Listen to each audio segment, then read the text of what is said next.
ಸ್ನೇಹಿತರೆ ನಮಸ್ಕಾರ. ನಾನು ರವೀಂದ್ರ ಜೋಶಿ. ಬಹಳಷ್ಟು ಜನರಿಗೆ ಈ ಬೆಳವಣಿಗೆಗಳ ಬಗ್ಗೆ ಮಾಹಿತಿಯೇ ಇಲ್ಲ ಅಂತ ನನಗನ್ಸುತ್ತೆ. ಯಾಕೆಂದರೆ ಇದು ಕರ್ನಾಟಕದಲ್ಲಿ ದೊಡ್ಡ ಮಟ್ಟದಲ್ಲಿ ಸುದ್ದಿ ಆಗಲೇ ಇಲ್ಲ.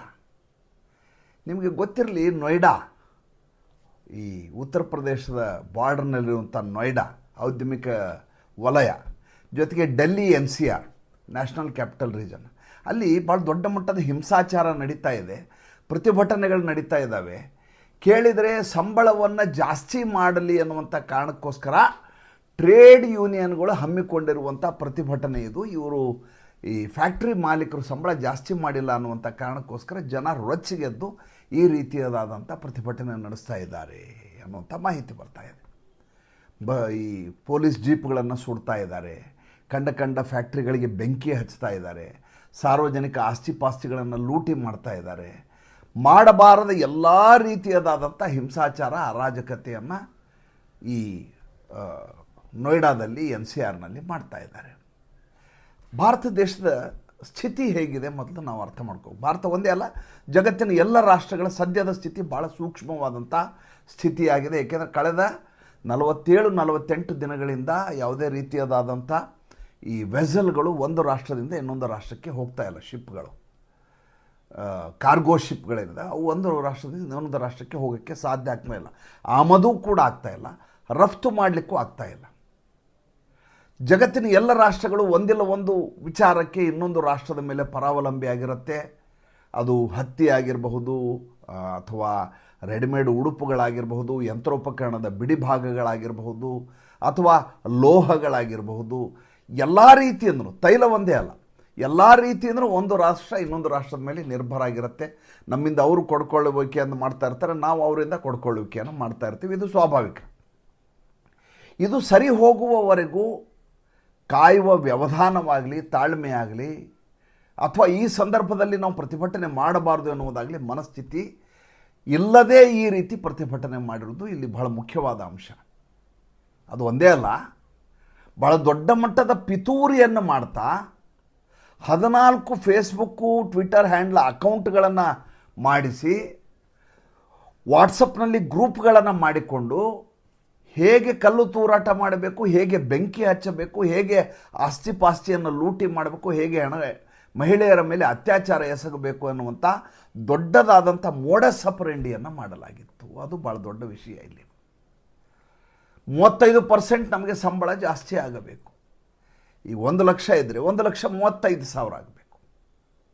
10,000 ಇದ್ದರೆ 13,500 ಆಗಬೇಕು. ಫ್ಯಾಕ್ಟ್ರಿ ಅವರು ಹೇಳ್ತಾರೆ, ಈಗ ಸದ್ಯಕ್ಕೆ ನಾವು ಕಂಪ್ನಿ ನಡೆಸೋದೇ ಕಷ್ಟ ಆಗಿದೆ, ಕಂಪ್ನಿಗಳು ಬಂದ್ ಆಗ್ತಾ ಇದ್ದಾವೆ. ಯಾಕೆ, ನಮಗೆ ಬೇಕಾದಂಥ ರಾ ಮಟೀರಿಯಲ್ಗಳು ಲಭ್ಯ ಆಗ್ತಾ ಇಲ್ಲ, ಕೆಲಸಗಾರರಿಗೆ ಕೆಲಸ ಕೊಡಲಿಕ್ಕೆ ಆಗ್ತಾ ಇಲ್ಲ. ಆ ಕಾಲಘಟ್ಟದಲ್ಲಿ ನಾವಿದ್ದೀವಿ. ಈ ಸಂದರ್ಭದಲ್ಲಿ ನೀವು ವೇತನವನ್ನು ಜಾಸ್ತಿ ಮಾಡಿ, ಪರಿಷ್ಕರಣೆ ಮಾಡಿ ಅಂತ ಪ್ರತಿಭಟನೆ ಮಾಡಿದರೆ ನಾವು ಫ್ಯಾಕ್ಟ್ರಿ ಲಾಕೌಟ್ ಮಾಡಿ, ಲಾಕ್ಡೌನ್ ಹೊರಗೆ ಹೋಗ್ಬೇಕಾಗತ್ತೆ. ಲಾಕೌಟ್ ಮಾಡಿ ದಯವಿಟ್ಟು ಸ್ವಲ್ಪ ಸಮಾಧಾನದಿಂದ ಇರಿ ಅಂದರೆ ಕೇಳಲಿಕ್ಕೆ ಮಜ್ದೂರ್ ಬಿಗುಲ್ ಅಸೋಸಿಯೇಷನ್ ಅಂತ ಅದರ ಹೆಸರು. ಆತನ ಹೆಸರು ಕಾಮ್ರೇಡ್ ಅಭಿನವ್ ಅಂತ ಒಂದು ಹೆಸರು. ಕಾಮ್ರೇಡ್ ಅಭಿನವ್ ಸಿಂಘಾ ಆತನ ಹೆಸರು. ಆತ ಇದರ ನೇತೃತ್ವವನ್ನು ವಹಿಸಿದ್ದ. ಇಷ್ಟೇ ಅಲ್ಲ, ಇಲ್ಲಿ ಗಮನಿಸಬೇಕಾದ 2-3 ಅಂಶ ಇದ್ದಾವೆ. ಕಾಂಚನ್ ಮತ್ತು ಪ್ರಿಯಾ ಭಾರತಿ ಅನ್ನುವಂಥ ಇಬ್ಬರು RJDಯ ವಕ್ತಾರೆಯರನ್ನು ಈಗ ಬಂಧಿಸಲಾಗಿದೆ. ಈ ನೋಯ್ಡಾಗೂ, ಉತ್ತರ ಪ್ರದೇಶದ ನೋಯ್ಡಾ ಮತ್ತು ಡೆಲ್ಲಿ NCR ಅಂದರೆ 3 ರಾಜ್ಯಗಳು ಸೇರ್ಕೋತೇವೆ. ಒಂದು ಕಡೆ ದಿಲ್ಲಿ ಬರ್ತದೆ, ಇನ್ನೊಂದು ಕಡೆ ಉತ್ತರ ಪ್ರದೇಶ ಬರ್ತದೆ, ಇನ್ನೊಂದು ಕಡೆ ಹರಿಯಾಣ ಬರುತ್ತೆ. 3 ರಾಜ್ಯಗಳ ಮಧ್ಯೆ ಇರುವಂಥ ಡೆಲ್ಲಿ NCR. ಹೀಗಿರುವ ಸೂಕ್ಷ್ಮ ವಲಯದಲ್ಲಿ, ಸರಹದ್ದಿನಲ್ಲಿ RJDಯ ಇಬ್ಬರು ವಕ್ತಾರರು ಎಲ್ಲಿಯೋ ಅಹಮದಾಬಾದ್ನಲ್ಲಿಯೋ ಮಧ್ಯಪ್ರದೇಶದಲ್ಲಿಯೋ ನಡೆದಿರುವಂಥ ಹಳೆಯ ವಿಡಿಯೋವನ್ನು ತೆಗೆದುಕೊಂಡು ಉತ್ತರ ಪ್ರದೇಶದಲ್ಲಿ ಈ ರೀತಿಯಾದಂಥ ಬೆಂಕಿ ಹಚ್ಚಲಾಗ್ತಾ ಇದೆ, ಉತ್ತರ ಪ್ರದೇಶದಲ್ಲಿ ಉದ್ವಿಗ್ನತೆ ಶುರುವಾಗಿದೆ, ಪ್ರತಿಭಟನೆಕಾರರನ್ನು ಸಜೀವ ದಹನ ಮಾಡಲಾಗ್ತಾ ಇದೆ, ಪ್ರತಿಭಟನೆಕಾರರು ಯಾರೇ ಧ್ವನಿಯನ್ನು ಎತ್ತಿದರೂ ಕೂಡ ಅವರನ್ನು ಮುಗಿಸುವ ಕೆಲಸವನ್ನು ಯೋಗಿ ಆದಿತ್ಯನಾಥ್ ಮಾಡ್ತಾ ಇದ್ದಾರೆ, ಹೋರಾಟಕ್ಕೆ ಅವಕಾಶ ಮಾಡ್ತಾ ಇಲ್ಲ ಅಂತ ಸೋಷಿಯಲ್ ಮೀಡಿಯಾದಲ್ಲಿ ಸ್ಟೋರಿಗಳನ್ನು ಹಾಕಲಿಕ್ಕೆ ಶುರು ಮಾಡಿಬಿಡ್ತಾರೆ ಪ್ರಿಯಾ ಭಾರತಿ ಮತ್ತು ಕಾಂಚನ್, RJD ಅವರು. ಅರೆ, ವಿಡಿಯೋಗಳನ್ನು ತಾಳೆ ಮಾಡಿ ನೋಡಿದರೆ ಈ ರೀತಿಯ ಘಟನೆ ನೋಯ್ಡಾದಲ್ಲಿ ನಡೆದೇ ಇಲ್ಲ, NCRನಲ್ಲಿ ನಡೆದೇ ಇಲ್ಲ. ಈ NCR ನೋಯ್ಡಾದಲ್ಲಿ ಇರುವಂಥ ಫ್ಯಾಕ್ಟ್ರಿಗಳು ಯಾವುವು ಅಂತಂದರೆ ಟೆಕ್ಸ್ಟೈಲ್ ಇಂಡಸ್ಟ್ರಿಗಳಿದ್ದಾವೆ, ರೆಡಿಮೇಡ್ ಬಟ್ಟೆಗಳನ್ನು ಮಾಡುವಂಥ ಕಂಪ್ನಿಗಳು, ಬಿಡಿ ಭಾಗಗಳನ್ನು ತಯಾರು ಮಾಡುವಂಥ ಫ್ಯಾಕ್ಟ್ರಿಗಳು, ಬೇರೆ ಬೇರೆ ರೀತಿಯಾದಂಥ ಇಂಡಸ್ಟ್ರಿಯಲ್ ಔದ್ಯಮಿಕ ವಲಯ ಇದೆ. ಉತ್ತರ ಪ್ರದೇಶ ಸರ್ಕಾರ ಔದ್ಯಮಿಕ ವಲಯಕ್ಕೆ ಭಾಳ ದೊಡ್ಡ ಮಟ್ಟದ ಸಬ್ಸಿಡಿಯನ್ನು ಕೊಡ್ತಾ ಇದೆ ಮತ್ತು ಬೇಕಾದಂಥ ಸವಲತ್ತುಗಳನ್ನು ಕೊಡ್ತಾ ಇದೆ. ಅತಿ ದೊಡ್ಡದಾದಂಥ ವಿಶ್ವವಿಖ್ಯಾತವಾದಂಥ ಅಂತಾರಾಷ್ಟ್ರೀಯ ವಿಮಾನ ನಿಲ್ದಾಣದ ಟರ್ಮಿನಲನ್ನು ಮೊನ್ನೆ ನರೇಂದ್ರ ಮೋದಿ ಅವರು ಅಲ್ಲಿ ಉದ್ಘಾಟನೆ ಮಾಡಿದರು ನೋಯ್ಡಾದಲ್ಲಿ. ನಿಮ್ಗೆ ಗೊತ್ತಿರೋ ವಿಚಾರ. ಯೋಗಿ ಆದಿತ್ಯನಾಥ್ ಆ ವಿಷಯದಲ್ಲಿ ಬೆಳವಣಿಗೆ ಅಭಿವೃದ್ಧಿಯ ದೃಷ್ಟಿಯಲ್ಲಿ ಅವರು ಎಂದೂ ಕೂಡ ಹಿಂದೇಟು ಹಾಕಲಾರದೆ ಕೆಲಸ ಮಾಡುವ ವ್ಯಕ್ತಿ. ಕೊನೆಗೆ ಈ ಸಂಘಟನೆ ಇದೆಯಲ್ಲ, ಮಜ್ದೂರ್ ಬಿಗುಲ್ ಯೂನಿಯನ್, ಅವ್ರ ಜೊತೆ ಮಾತುಕತೆ ನಡೆಸಲಾಗತ್ತೆ. ನೋಡಿ, ಪರಿಸ್ಥಿತಿ ಸರಿಯಿಲ್ಲ, ನೀವು 35% ಸಂಬಳವನ್ನು ಹೈಕ್ ಕೇಳ್ತಾರೆ, ವೇತನ ಪರಿಷ್ಕರಣೆ ಕೇಳ್ತಾರೆ, 10% ಜಾಸ್ತಿ ಮಾಡಿಕೊಡ್ತೀವಿ. ಇಲ್ಲ, ಆಗೋದಿಲ್ಲ 35% ಅಂತ ಎದ್ದು ಹೋಗ್ಬಿಡ್ತಾನೆ ಈತ ಅಭಿನವ್ ಸಿಂಘ. ಎದ್ದು ಹೋಗಿ ಬೆಂಕಿ ಹಚ್ಚಿದವ್ರು ಯಾರು ಅದನ್ನು ನೋಡ್ಬೇಕು ನೀವು. ಎಲ್ಲ CCTV ಫುಟೇಜ್ಗಳು ಬಂದರೆ, ಒಂದೋ ಮನೆ ಕೆಲಸ ಮಾಡುವಂಥ ಅಲ್ಲಿಯ ಬಾಂಗ್ಲಾ ಹೆಣ್ಮಕ್ಳೇನಿದ್ದಾರೆ ಅವರು ಬಂದು ರೋಡಿಗೆ ಬಂದು ಪ್ರತಿಭಟನೆ ಮಾಡ್ತಾ ಇದ್ದಾರೆ. ಅದು ಬಿಟ್ಟರೆ 16ರಿಂದ 18 ವರ್ಷದ ಪ್ರಾಯದ ಖಾಕಿ ಪ್ಯಾಂಟು ವೈಟ್ ಶರ್ಟ್ ಹಾಕ್ಕೊಂಡು ಶಾಲೆಗೆ ಹೋಗುವ ಮಕ್ಕಳು ಅವರು ಗಲಾಟೆ ಮಾಡ್ತಾ ಇದ್ದಾರೆ. ಇನ್ನೊಂದಿಷ್ಟು ಜನರನ್ನು ಗಮನಿಸಿದರೆ ಶಾಹೀನ್ ಭಾಗದಿಂದ ಬಂದಂಥ ಮಕ್ಕಳನ್ನ ಅಲ್ಲಿ ಬಳಸ್ಕೊಳ್ಳಲಾಗ್ತಾ ಇದೆ. ಹೆಂಗಿದೆ ನೋಡಿ. ಅಂದರೆ ಇದೊಂದು ಮೋಡಸ್ ಆಪರೆಂಡಿ. ಮುಂದೆ ಇನ್ನೂ ಒಂದು ವರ್ಷದಲ್ಲಿ 2027ರಲ್ಲಿ ಉತ್ತರ ಪ್ರದೇಶದಲ್ಲಿ ಚುನಾವಣೆ ಇದೆ. ಚುನಾವಣೆಯ ಸಂದರ್ಭದಲ್ಲಿ ಉತ್ತರ ಪ್ರದೇಶದ ಯೋಗಿ ಆದಿತ್ಯನಾಥ್ ಅವರ ಹೆಸರು ಹಾಳಾಗಬೇಕು. ಈ ಪ್ರತಿಭಟನೆ ಹೆಸರಿನಲ್ಲಿ ಅಲ್ಲಿ ಯಾವುದೇ ಉದ್ಯಮಗಳು ಉಳಿಬಾರ್ದು, ಉದ್ಯಮಗಳನ್ನು ಬಾಗಿಲು ಹಾಕಿಸ್ಬೇಕು. ಈ ಬಾಗಿಲು ಹಾಕಿಸುವ ಕೆಲಸವನ್ನು ಅಲ್ಲಿಯ ವರ್ಕರ್ ಮಾಡೋದಲ್ಲ, ಸಿಬ್ಬಂದಿಗಳು ಮಾಡಿದ್ದಲ್ಲ. ಇದು ಹೊರಗಡೆಯ ಶಕ್ತಿಗಳು ಈ ಕೆಲಸವನ್ನು ಮಾಡಿ ಇಡೀ ಔದ್ಯಮಿಕ ವಲಯವನ್ನು ಸ್ಥಗಿತಗೊಳಿಸುವ ಹಾಗೆ ಮಾಡಬೇಕು ಅನ್ನುವಂಥ ಮೋಡಸ್ ಆಪರೆಂಡಿ ಕಳೆದ 4 ದಿನಗಳಿಂದ ನಿರಂತರವಾಗಿ ಕೆಲಸ ಮಾಡ್ತಾ ಇದೆ. ಸುಮಾರು 70 ಜನರನ್ನು ಬಂಧಿಸಲಾಗಿದೆ. ಮುಖಗಳನ್ನು ಟ್ರೇಸ್ ಮಾಡೋಕ್ಕೆ ನಿಮಗೆ ಯೋಗಿ ಆದಿತ್ಯನಾಥ್ ಅವ್ರ ಕೆಲಸ ಹೇಗಿರುತ್ತೆ ಅಂತ ನಿಮ್ಗೆ ತುಂಬ ಚೆನ್ನಾಗಿ ಗೊತ್ತಿದೆ. ಅಲ್ಲಿ ಒಂದೊಂದು ಕಾಯ್ದೆಯನ್ನು ಹಾಕ್ತಾರಲ್ಲ ಅವ್ರ ಮೇಲೆ, ಈ ರೀತಿ ಗಲಾಟೆ ಮಾಡಿದವ್ರ ಮೇಲೆ, ಸಾರ್ವಜನಿಕ ಆಸ್ತಿ ಲೂಟಿ ಮಾಡಿದವ್ರ ಮೇಲೆ ಹಾಕೋ ಕೇಸ್ಗಳಿದಾವಲ್ಲ, ಆ ಕೇಸ್ನಿಂದ ಆತ ಹೊರಗೆ ಬರಲಿಕ್ಕೆ ಸಾಧ್ಯ ಇಲ್ಲ. ಅಲ್ಲಿ ಉತ್ತರ ಪ್ರದೇಶ ಗ್ಯಾಂಗ್ಸ್ಟರ್ ಆ್ಯಕ್ಟ್ ಅಂತ ಒಂದು ಆ್ಯಕ್ಟ್ ಇದೆ. ಅಲ್ಲಿ ಒಬ್ಬ ಮನುಷ್ಯ ಒಳಗೆ ಹೋದ್ರೆ 12 ವರ್ಷ ಹೊರಗೆ ಬರಲಿಕ್ಕೆ ಸಾಧ್ಯ ಇಲ್ಲ, ಬೇಲೆ ಸಿಗಲ್ಲ ಅವನು. UAPA ಆ್ಯಕ್ಟು, ಭಾರತೀಯ ನ್ಯಾಯ ಸಂಹಿತಾ ಆ್ಯಕ್ಟು, ಎಲ್ಲ ಆ್ಯಕ್ಟ್ಗಳನ್ನು ಹಾಕಿ ಇವ್ರನ್ನೆಲ್ಲ ಒಳಗೆ ಹಾಕುವ ಕೆಲಸ ಶುರುವಾಗಿದೆ. ಯೋಗಿ ಆದಿತ್ಯನಾಥ್ ನಿನ್ನೆ ರಾತ್ರಿ 1 ಗಂಟೆವರೆಗೂ ಸಭೆಯನ್ನು ಮಾಡ್ತಾರೆ, ಹೇಗೆ ಸಂಪೂರ್ಣವಾಗಿ ಹತೋಟಿಗೆ ತರಬೇಕು ಪರಿಸ್ಥಿತಿ ಅಂತ. ಇಲ್ಲಿ ಆಗಿರೋದೇನೆಂದರೆ, ಫ್ಯಾಕ್ಟ್ರಿ ಬಾಗಿಲು ಹಾಕಿರ್ತಾರೆ, ಇದ್ದಕ್ಕಿದ್ದ ಹಾಗೆ ವಾಟ್ಸಪ್ ಗ್ರೂಪ್ನಲ್ಲಿ ಜನರನ್ನು ತಯಾರಿ ಮಾಡ್ಕೊಂಡು ನೇರವಾಗಿ ಗೇಟ್ ಒಳಗಡೆಯಿಂದ ಜನರನ್ನು ನುಗ್ಗಿಸಲಾಗತ್ತೆ. ಅಲ್ಲಿರುವ ಮಹಿಳೆಯರ ಮೇಲೆ ಅತ್ಯಾಚಾರ ಮಾಡುವ ಕೆಲಸ ನಡೆಯುತ್ತೆ. ನೇರವಾಗಿ ಆ CCTV ಫುಟೇಜ್ ನೋಡಿದರೆ ಈ ಹುಡುಗರೆಲ್ಲ ಹೋಗಿ, ಆಮೇಲೆ ಅಲ್ಲಿರುವಂಥ ಅಕ್ರಮಿತ ಬಾಂಗ್ಲಾದೇಶಿ ಹುಡುಗರು ಥರ ಕಾಣಿಸ್ತಾರೆ. ಅವರೆಲ್ಲ ನೇರವಾಗಿ ಹೋಗಿ ಟಾಯ್ಲೆಟ್ಗೆ ಹೋಗ್ತಾರೆ. ಮಹಿಳೆಯರ ಟಾಯ್ಲೆಟಲ್ಲಿ ಇವ್ರಿಗೇನು ಕೆಲಸ?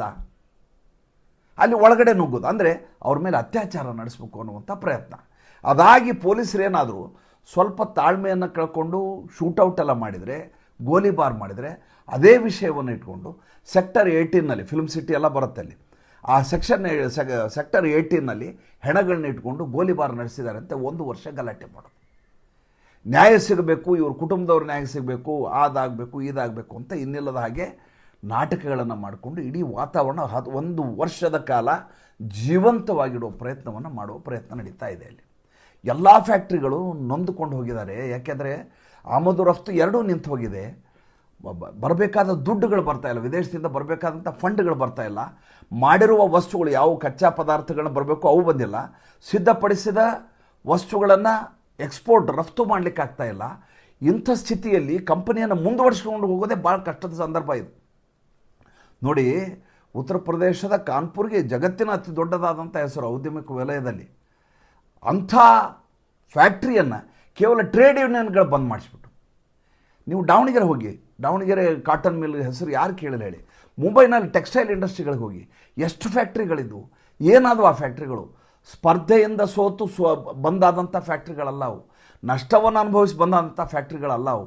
ಟ್ರೇಡ್ ಯೂನಿಯನ್ನವರು ತಮ್ಮ ಹಕ್ಕುಗಳನ್ನು ಪ್ರತಿಪಾದಿಸ್ತಾ ಫ್ಯಾಕ್ಟ್ರಿಗಳು ನಡೀಲಾರದ ಹಾಗೆ ಮಾಡಿ ಬಂದ್ ಮಾಡಿಸಿರುವಂಥ ಫ್ಯಾಕ್ಟ್ರಿಗಳೇ ಜಾಸ್ತಿ. ಹಾಗಂತ ಕಾರ್ಮಿಕರು ತಮ್ಮ ಮೂಲಭೂತ ಸೌಲಭ್ಯಗಳನ್ನು ಕೇಳಬಾರ್ದು, ಬಂಡವಾಳಗಾರರು ದುಡ್ಡು ಮಾಡ್ತಾ ಹೋಗ್ಬೇಕು, ಇವ್ರು ಬೀದಿಲಿ ಬಿದ್ದಿರಬೇಕು ಅನ್ನೋ ಮಾತನ್ನ ಹೇಳ್ತಾ ಇಲ್ಲ. ಒಂದು ಔದ್ಯಮಿಕ ವಲಯದಲ್ಲಿ ಒಂದು ಉದ್ಯಮ ನಡೆದರೆ ತಾನೇ ನಿಮಗೆ ಉದ್ಯೋಗ ಸಿಗೋದು. ನೀವು ನಡಿಲಿಕ್ಕೆ ಅವಕಾಶ ಕೊಡೋದಿಲ್ಲ. ಯಾವುದೋ ಮೂರನೇ ಶಕ್ತಿ ಬಂದು, ಯಾವುದೋ ರಾಜಕೀಯ ಪಕ್ಷ ಬಂದು, ಯಾವುದೋ ಚುನಾವಣಾ ಅಜೆಂಡಾ ಇಟ್ಟುಕೊಂಡು ನಿಮ್ಮನ್ನು ಬಳಸ್ಕೊಂಡು ನಿಮ್ಗೆ ಒಳ್ಳೇದು ಮಾಡ್ತೀನಿ ಅಂತ ಹೇಳಿದರೆ, ಈ ಮಜ್ದೂರ್ ಬೆಗುಲ್ ಯೂನಿಯನ್ ಅಂತ ಹೇಳ್ತಾರೆ. ಯಾರು ಇವನು, ಎಲ್ಲಿಂದ ಬರ್ತಾನೆ? ಕಾಮ್ರೇಡ್ ಅಭಿನವ್ ಅಂತ ಹೆಸರು ಇವನು, ಅಭಿನವ್ ಸಿಂಘಾ ಅಂತ. ಈತನಿಗೂ ಅಲ್ಲಿಯ ಫ್ಯಾಕ್ಟ್ರಿಗಳಿಗೆ ಏನು ಸಂಬಂಧ? ಯಾವ ಫ್ಯಾಕ್ಟ್ರಿಲಿ ಕೆಲಸ ಮಾಡಿದಾನೆ ಇವನು? RJDಯ ಇಬ್ಬರು ವಕ್ತಾರೆಯರು. ಅವ್ರು ಯಾಕೆ ಮಧ್ಯಪ್ರದೇಶದ್ದು, ಗುಜರಾತದ್ದು ಬೇರೆ ಬೇರೆ ವಿಡಿಯೋಗಳನ್ನು ತೊಗೊಂಬಂದು ಇಲ್ಲಿ ಉದ್ವಿಗ್ನತೆ ಉಂಟು ಮಾಡ್ತಾರೆ? ಶಾಹೀನ್ ಬಾಗ್ ಜನರನ್ನು ಕರ್ಕೊಂಬಂದು ಯಾಕೆ ಗಲಾಟೆ ಮಾಡಿಸ್ಲಾಗ್ತಾ ಇದೆ? ಮನೆಗೆಲಸ ಮಾಡುವಂಥ NCRನ ಬಾಂಗ್ಲಾ ಹೆಣ್ಮಕ್ಳು ಕರ್ಕೊಂಬಂದು ಪ್ರತಿಭಟನೆ ಮಾಡಿಸ್ಲಿಕ್ಕೆ ಯಾಕೆ ಕೂಡಿಸಿದ್ದಾರೆ? ಅಂದರೆ ಇದರ ಹಿಂದೆ ನಿಮ್ಮ ಹೊಟ್ಟೆ, ಈ ಕಾರ್ಮಿಕರು ಇದಾರಲ್ಲ, ಅವ್ರ ಹೊಟ್ಟೆ ಹೊಡೆಯೋದು ಅಲ್ಲದೆ ತಮ್ಮ ಬೇಳೆ ಬೇಯಿಸ್ಕೊಳ್ಳೋಕ್ಕೆ ಅವರೂ ಬೀದಿಗೆ ಬೀಳ್ತಾರೆ, ಫ್ಯಾಕ್ಟ್ರಿಗಳು ಬಂದ್ ಹೋಗ್ತವೆ. ಆ ಸ್ಥಿತಿ ಈಗ ಉತ್ತರ ಪ್ರದೇಶದಲ್ಲಿ ನಡೀತಾ ಇದೆ. ಯಾಕೆ ಮಾಧ್ಯಮಗಳು ಇದ್ರ ಬಗ್ಗೆ ಹೆಚ್ಚಿನ ಗಮನ ಕೊಡ್ತಾ ಇಲ್ಲ ನಂಗೆ ಅರ್ಥ ಆಗ್ತಾ ಇಲ್ಲ. ಯೋಗಿ ಆದಿತ್ಯನಾಥ್ ಅಂತ ಒಬ್ಬ ಕಠೋರವಾದಂಥ ಮುಖ್ಯಮಂತ್ರಿ ಇರುವುದರಿಂದಾಗಿ ಪರಿಸ್ಥಿತಿ ನಿಯಂತ್ರಣದಲ್ಲಿದೆ. ಬೇರೆ ಯಾವುದಾದ್ರೂ ಮುಖ್ಯಮಂತ್ರಿ ಇದ್ದಿದ್ರೆ ಇದು ದೇಶಾದ್ಯಂತ ಬೆಂಕಿಯಾಗಿ ಹೊರಹೊಮ್ಮುವಂಥ ವಿಚಾರ ಆಗ್ತಿತ್ತು. ವಿಷಯ ನನ್ನ ಸಾಮಾಜಿಕ ಪರಿವಾರದ ಬಂಧುಗಳಿಗೆ ಗೊತ್ತಿರಲಿ ಅನ್ನುವಂಥ ಕಾರಣಕ್ಕೋಸ್ಕರ ಈ ಸಂಚಿಕೆಯನ್ನು ಮಾಡಿದ್ದೇನೆ. ದಯವಿಟ್ಟು ಸುದ್ದಿಗಳನ್ನು ಗಮನಿಸ್ತಾ ಇರಿ. ಯಾಕೆಂದರೆ ದೇಶದ ಒಂದಲ್ಲ ಒಂದು ಕಡೆ ಈ ರೀತಿಯಾದಂಥ ನಿರಂತರವಾದ ಪ್ರಯತ್ನಗಳು ನಮ್ಮ ವ್ಯವಸ್ಥೆಯನ್ನು ಅಸ್ಥಿರಗೊಳಿಸ್ಲಿಕ್ಕೆ ಪ್ರಯತ್ನ ಮಾಡ್ತಾ ಇರ್ತವೆ. ಕೇವಲ ಉತ್ತರ ಪ್ರದೇಶದ ಚುನಾವಣೆ 2027ರಲ್ಲಿ ಇದೆ ಅನ್ನುವಂಥ ಕಾರಣಕ್ಕೋಸ್ಕರ ಈಗಿನಿಂದಲೇ ಈ ರೀತಿಯಾದಂಥ ವಿದ್ಯಮಾನಗಳನ್ನು ಪ್ರಾರಂಭ ಮಾಡ್ತಾ ಇದ್ದಾರೆ. ಇಷ್ಟರಲ್ಲಿಯೇ ಮತ್ತೆ ರೈತರ ಹೋರಾಟ ಶುರುವಾಗುತ್ತೆ. ರೈತರ ಮೋರ್ಚಾ, ಕಿಸಾನ್ ಮೋರ್ಚಾ ನೋಡ್ತಾ ಇರಿ. ಅದಾದಮೇಲೆ ಯೋಗೇಂದ್ರ ಯಾದವ್ ಥರದವ್ರು ಬರ್ತಾರೆ. ಅದಾದಮೇಲೆ ಕಾಂಗ್ರೆಸ್ ಕೈ ಜೋಡಿಸುತ್ತೆ. ಆ ಕಡೆಯಿಂದ ಆಮ್ ಆದ್ಮಿ ಪಾರ್ಟಿ ಬರುತ್ತೆ.